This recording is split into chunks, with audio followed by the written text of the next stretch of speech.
Junie B, first grader, Aloha, ha. Chapter 4, Being a Sandwich. After we got to our plane gate, we waited and waited some more. Then at last, a man said it was time to board the airplane.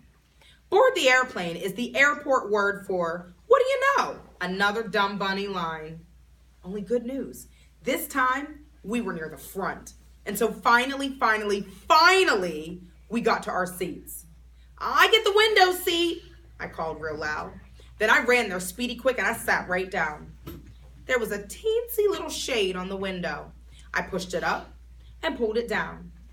It was a little bit stuckish. That's how come I kept pushing and pulling and pushing and pulling until it loosened up. Pretty soon, I tapped on Mother and Daddy. Watch me, okay? Watch me work the window shade. I took a big breath and I started right in. Up and down, up and down, up and down, I said. I stopped and breathed again. Then I speeded up a little bit. Up and down, up and down, up and down, up and down. Just then, Mother reached out her hand and she stopped my progress. Okay, good. Fine. Excellent shade work. Thank you very much, she said. Then she buckled my seatbelt. I stretched out my legs as long as they would go. And guess what? They reached all the way to the seat in front of me. Whoa! My legs are as tall as a giant, I said. I flattened my feet against the seat, and I pushed and stretched some more. Then all of a sudden, a lady in front of me popped up like a jumping jack, and she spun around real angry. Would you please stop kicking my seat, she grouched. I don't like having my seat kicked. Mother quick took my legs down. Oh my, sorry, she said. It's her first plane trip. I looked at Mother very curious. But I wasn't even kicking her seat, I said. My legs were just being tall.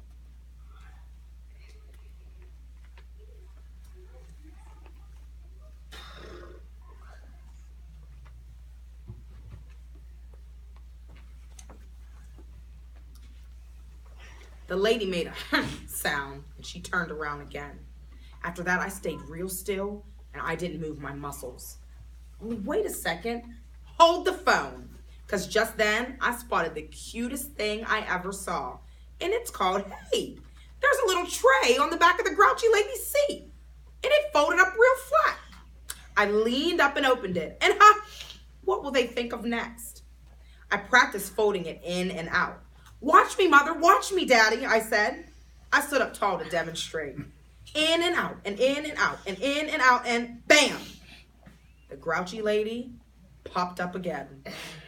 What in heaven's name are you doing now? She grouched. I did a gulp. I'm demonstrating my tray table, I said. Mother's face looked embarrassed. She said she was sorry again. The lady did a snort and turned back around. Please, Junie B, said Mother, behave yourself.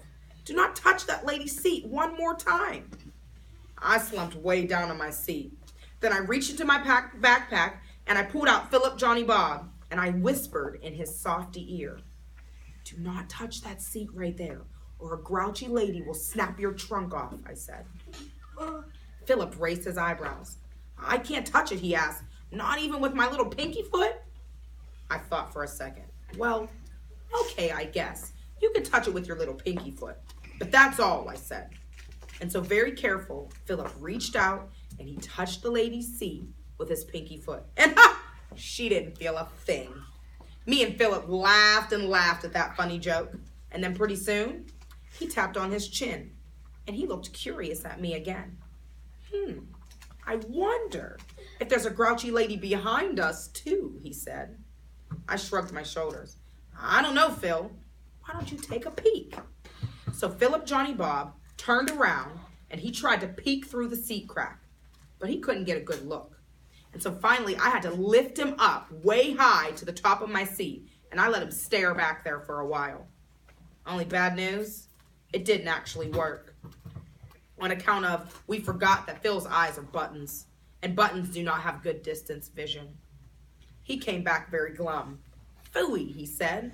I couldn't see a thing. Now what? I thought some more. And then yay, a little light bulb went on in my head. And I quick reached my hand into my backpack again. And I took out Hula Girl Dolores. Phil, it's Dolores, it's Dolores.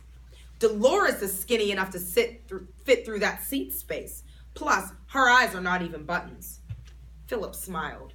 You are as sharp as a tack, he said. I know it, Philip. I know I am as sharp as a tack. And so I will send Dolores on a spy mission to the seat behind us, I said. Please stand by. After that, I picked up Dolores and I pushed her through the seat space and I let her take a nice long peek. Only just then, a little bit of trouble happened. On account of, it's called, I felt a tug on Dolores's head. And then whoosh, someone pulled her to the other side of the seat. I could not believe my eyeballs at that situation. Very quick, I got on my knees and me and Philip looked over the top of the seat. And oh no, another grouchy lady was staring back at us.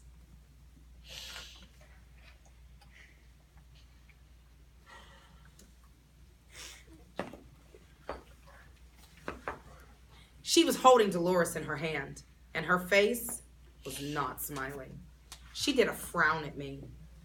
You're a little bit old to be playing peekaboo, don't you think? She grumped. I did another gulp. Yeah, only we weren't even playing peekaboo, I said. We were on a spy mission, said Philip Johnny Bob. And just then, Daddy stood up, and he said an apology to the woman, and he got Dolores back for me. Then he sat me back in my seat, and he said if I do not behave myself, he will turn this plane right around, and we won't even go to Hawaii. I looked at that man. That was a bluff, I think. After that, I put Dolores away in my backpack, and me and Philip whispered to each other real secret. I can't believe it, Phil. There's a grouchy lady in front of us and a grouchy lady behind us. Philip did a sigh. We're right in the middle of a grouchy lady sandwich. We slumped down in our seat and we looked out the window. And then, at last, the pilot talked over the loudspeakers and he said we are next in line for takeoff. Me and Philip hugged each other real happy. And then, yippee! The engines got very loud and the plane started to move and we went faster and faster and faster and then, we went all the way up in the sky. It was just like a magic carpet, I tell you. There were puffy clouds wherever I looked. This view takes my breath away, I hollered to Mother and Daddy. Mother smiled. Yes, it does, she said, but you don't have to shout. I pointed at my ears. Yeah, only there's airplane noise in my head, so I can't actually hear my own voice, I said. Mother picked up my backpack. Well, let's try to find something quiet to do, okay? Okay, I said back. We looked through all the stuff I brought. And then, hooray, I spotted my brand new camera. Wow, I almost forgot about that assignment, I said. Today will be the first official picture for my photo journal. My eyes lighted up. You know, I can take a picture of me by the window, okay, Mother, okay? A picture of me by the window will be the perfect start. Mother put her finger to her lips. Shh, you're talking too loudly, Junie B. Everyone can hear you, she said. After that, she took out the camera and she started to aim. No, wait, hold it. I didn't even get posed yet, I told her. I quick undid my seatbelt and leaned back to the window. Get the clouds in the background, Mother, okay? Room 1 will love to see me way high up in the clouds. Philip Johnny Bob was still sitting on the seat. I reached over and picked him up. And get Philip too, okay? Just me and Philip and the clouds, and that's all. And just then, Philip tapped on me. And he whispered a funny secret. I started to laugh. Then I told the funny secret to Mother. Plus, Philip says, don't get the grouchy ladies, I said, because those two grouch pots will ruin my whole entire photo journal. Mother's eyes got big and wide at me. Shh, Junie B, please, she said. Then she quick tried to take the picture. But oh no, both of those grouches sprang up as fast as springs. And their big grump heads got right in my picture. I covered my mouth real shocked. Mother covered her mouth real shocked too. Then both of us kept our heads bent down until the grouches stopped staring. After they were gone, I looked at Mother. Me and my big fat mouth, I said in a whisper. Mother kept her head down and she talked to me through her fingers. I couldn't have put it better myself, she said. After that, she gave me back my camera, and she said that maybe we should try again later after the dust settled. I did a sigh. Yeah, only I can't try later, I said, on account of I have to save the rest of the pictures for Hawaii. I slumped down very glum. Then I closed my eyes and I thought about that stupid, dumb picture caption. I did a cringe. My photo journal was not off to a good start. Day 1, grouchy ladies. Ew.